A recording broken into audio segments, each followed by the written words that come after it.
என் பேர் பத்மா, வயசு 30, ஒரு 159 சென்டிமீட்டர், ராசி ரிஷபம், நட்சத்திரம் ரோகிணி, சாதி ஒன்னே கவுண்டு சொல்லியிருக்காங்க. தனியார் கம்பெனியில் வேலை பார்க்குறாங்க. சம்பளம் மாதம் 84,000 வாங்கிட்டு இருக்காங்க. குடும்பம் சகோதரன் 3 பேர், சகோதரி ஒருத்தவங்க இருக்காங்க. திருச்சி மாவட்டத்தை சேர்ந்தவங்க.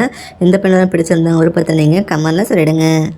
எங்கள் பேர் அமரா, வயசு 35, ஒரு 167 சென்டிமீட்டர், ராசி கண்ணி, நட்சத்திரம் மஸ்தம், சாதி அக்னி குலசத்திரன்னு சொல்லியிருக்காங்க. தனியார் கம்பெனியில் வேலை பார்க்குறாங்க.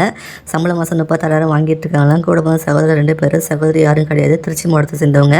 இந்த பெண்ணோரம் பிடிச்சிருந்தாங்க விருப்பத்தை நீங்கள் கமெண்ட்ல சொல்லிடுங்க. என் பேர் ராதிகா, வயசு 36, உயரம் 162 சென்டிமீட்டர், ராசி கடகம், நட்சத்திரம் பூசம், சாதி உடைய சமூகத்தை சேர்ந்தவங்க.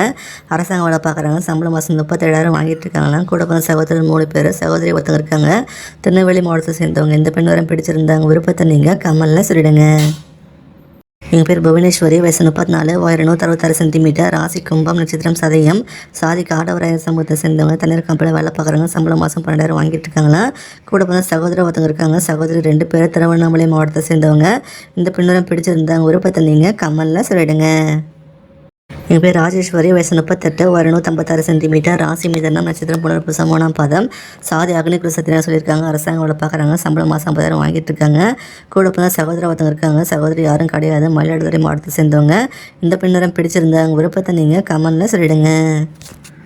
எங்கள் பேர் தர்ஷினி, வயசு 32, ஒரு 163 சென்டிமீட்டர், ராசி கடகம், நட்சத்திரம் ஆயிலம், சாதி வன்னிய கவுண்டர் சொல்லியிருக்காங்க. தனியார் கம்பெனியில் வேலை பார்க்குறாங்க. சம்பளம் மாதம் 12,000 வாங்கிட்டு இருக்காங்க.